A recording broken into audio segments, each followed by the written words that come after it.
don't know what this is, man. The bass is coming. Oh, shit, dude. Oh, Barry has the first walleye. Whenever he's ready. First one to break the ice. You got a nice. All right, today we are on the magical St. Lawrence. We will be targeting walleye, both bottom bouncing with worms, and also we have live minnows for jigging. Let's see what the bite's like today, and I'll give you some instructionals on how we do this. Enjoy the video. All right, game on. Fishing with live minnows. Oh, I might caught. There you go. There you go.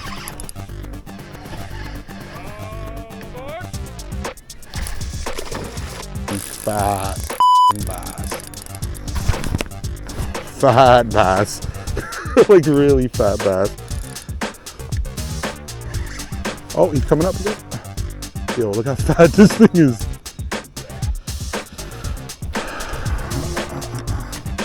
Come here. Come here, little big guy.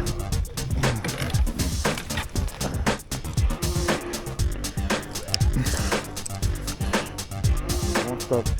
4 pounds.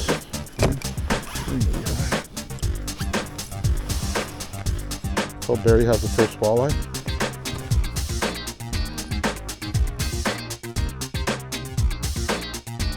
Weird, we found the bass, but we want the walleye. And we found him.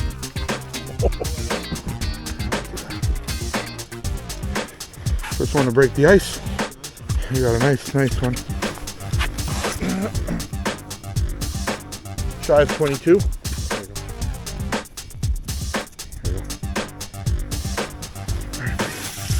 You're gonna make good fish tacos one day. Alright, so I'm going to give a little explanation here as to what I'm doing here. So I'm casting up ahead of the boat, and I'm using the current to kind of bounce it down. I do have a VMC deep V jig in the purple color with a live minnow and a stinger hook. And see how I'm just kind of like bouncing it off bottom, because I noticed the walleye are sitting very close to bottom, and eventually they will pick it up off bottom. The last one did hit when I was vertical jigging once I got close to the boat.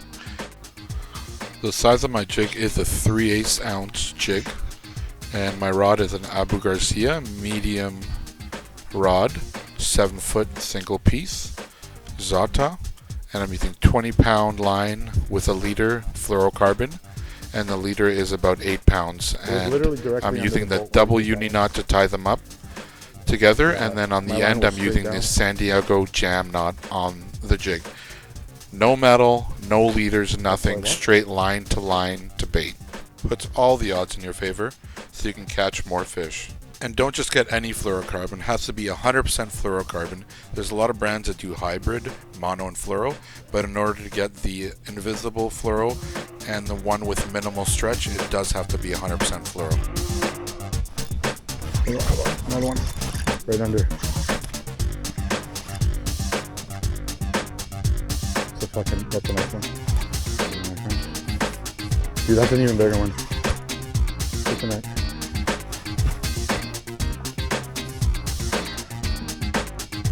Go. Go.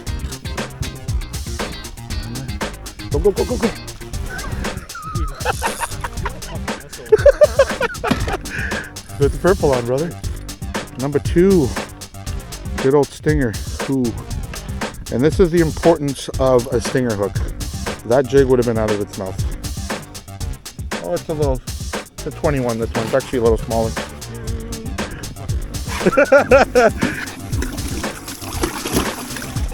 Oh, Barry. There you go. Tell the camera what you're doing here.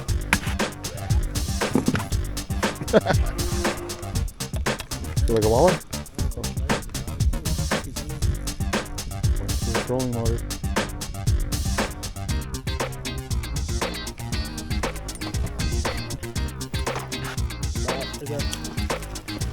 Oh man. That's a big one. Dude, you gotta take a picture of that one. Do a quick. He was just hooked right in the top of the mouth, so I don't know why he's bleeding. Who knows? Bigger than yours? So, oh, for sure. 4.5 almost. 4.4. 4.4. Make sure this guy's lively. First thing we're gonna do is, this is a nice 3-4 inch minnow. I'm gonna pierce him through the skull.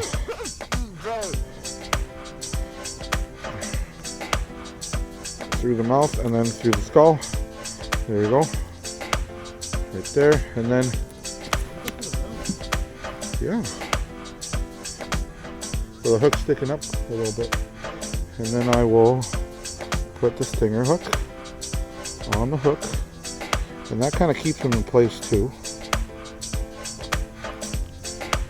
And then I'll hook up the stinger hook back here as far as I can. There we go. And that's it.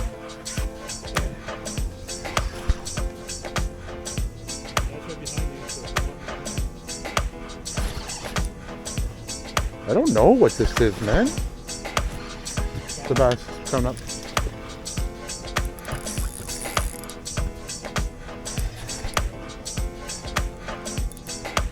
You bastard.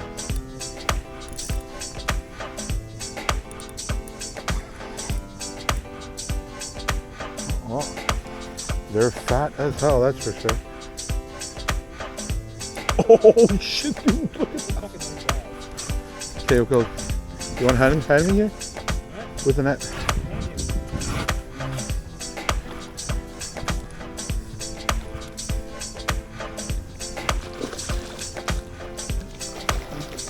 Come on, dude.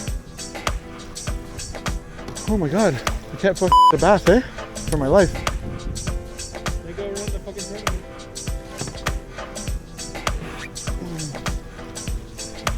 Oh, dude, that's heavy. Yeah, dude, that's like that's for sure 5. Now this, my friend.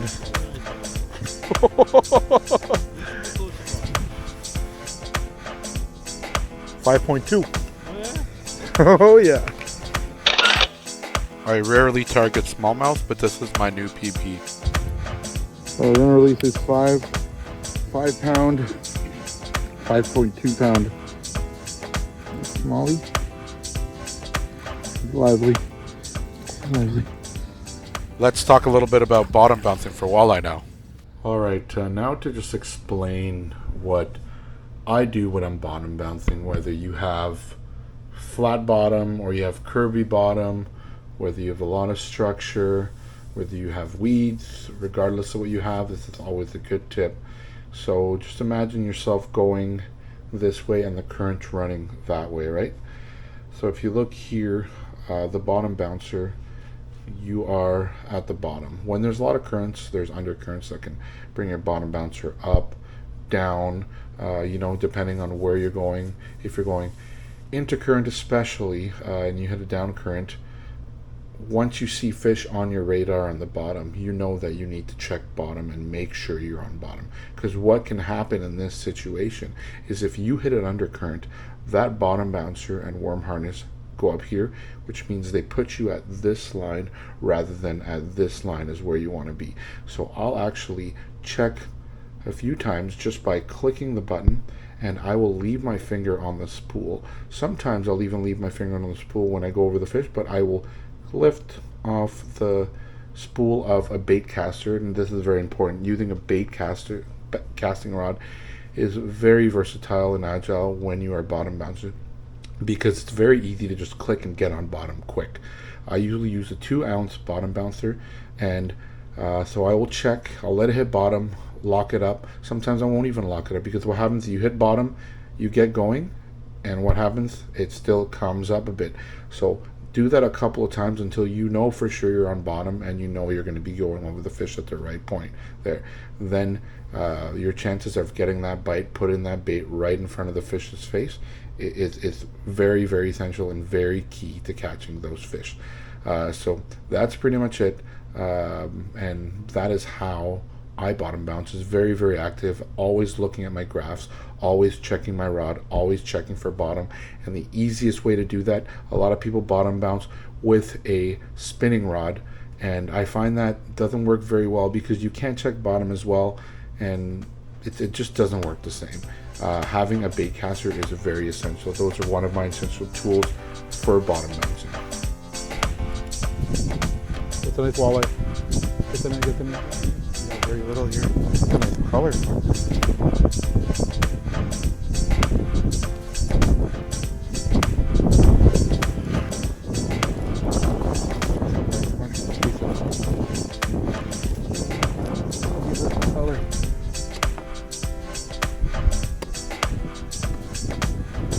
We do 4 more passes at this rate.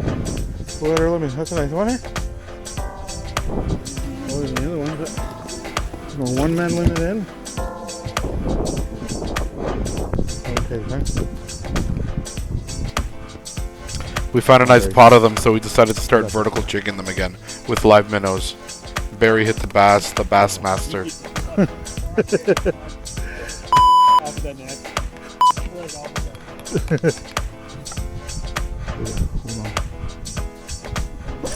Oh, I just pulled that out of his mouth. Yep. You have 3 minute ones still? You have a... Okay. Set that hook. Set that hook again just to be safe. Where's the fucking... There's another bass and we know that it's just...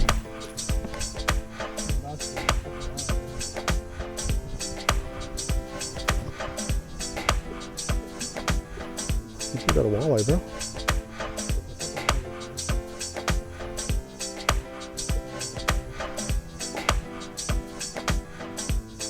Maybe. Oh no, it's a walleye. It's a walleye. Sideways. Oh no, his hook's not in his mouth. Right here. Good shit, buddy. One more, brother. All right, so we're trying to catch our last walleye here.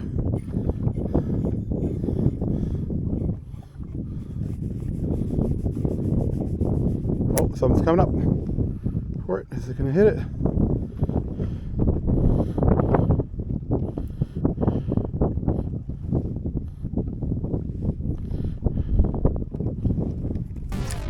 There we go.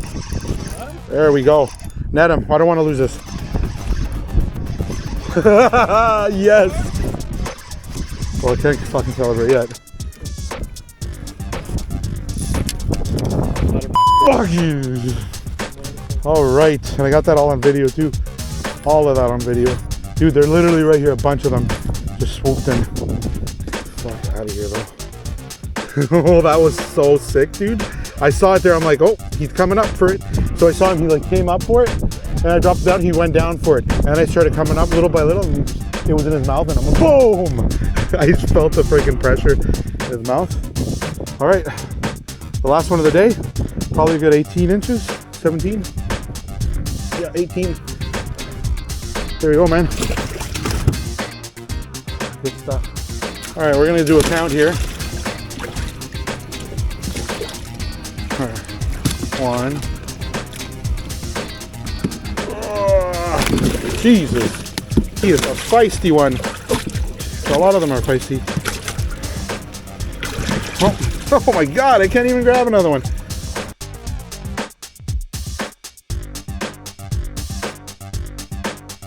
Well, there you have it. Jesus, that's a lot of fish. All right, we're gonna do some quick bleeding. We're just gonna grab a pair of scissors, clip the gills. Sometimes they squirt, so you gotta be careful. Gills, clip the gills. That one's ready to be bled.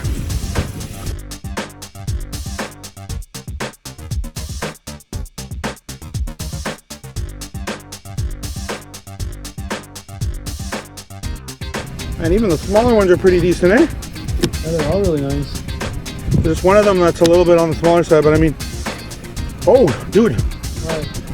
My jig's in here. No. Yeah! No. Yeah! No. My jig's in there. That's the one you caught. That's the one I caught. Dude, it was right in his throat. Look. My jig's right in there. Let me wash them. Check that. My jig's right in there. Look at that. That's pretty sick. That's awesome. I got my jigs back at 3 for $7.99. I don't mind getting it back.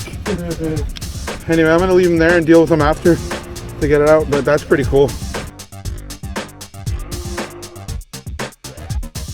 This fish hit my jig and then Barry simultaneously, and then snapped my line, and then Barry went in with his jig and he hit it again. I asked him to check if the jig was in his mouth, but he didn't see it because it's actually in his throat. I'm gonna pull it out right now. I'm bleeding everywhere.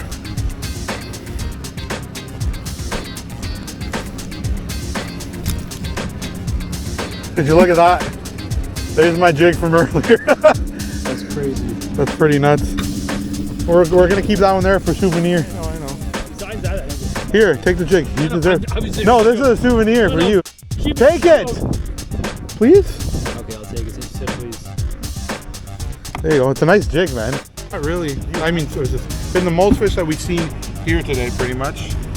Anyway, I don't know if they can see the coordinates on that, but oh, there's no coordinates. All right, so Barry, how was our day? It was good for you, bad for me. Well, I mean, it was still good. You got. I got what, 3 bass over 4 pounds, a whole pile of gobies again, and 1 walleye that you broke off your jig and I ended up catching it. So he caught it just because it had my jig in it. So it was meant to be. The only reason I caught one walleye all It was day. meant to be caught. But it was good. So we are headed back now. But I could say that this was a successful day. I think that guy that's sitting over there is definitely going to go to our spot because we've miraculously came out in the spot. I looked at the map and I told Barry, I'm like, all right, I know where we're going. We had all our spots. None of our spots were producing. I mean, the one from this morning got us 2. That's the only spot 2. that, And then we caught the rest in this spot that we caught your PB bass this morning too at one of your Oh first yeah, spots. we caught the PB bass over at the dam. That was a what, 5.2? 5.2. Yeah, 5.2 pound smallmouth. And we got 3 or 4 over 4 pounds. Yeah, we got 3 or 4 over 4 pounds. I think you got 2. I got 2 bass. Yeah, just a good day. We did some bottom bouncing for the majority of the day to cover ground, but I think we equally caught It was jigging and 50-50, bottom bouncing and jigging. So I mean, right now we're towards the start of October and the jigging bite's just starting, so it proved to be hot. We were using live minnows. That stinger hook though, you gotta make sure you not use for me. that. I didn't get any of the stinger hook. No, but I mean, Oh, yeah, you you need that stinger hook. Although I got maybe 2 of them or 1 of them on a stinger hook, but yeah, stay tuned for future videos. But it was a great day. Cheers, buddy. Yes, sir.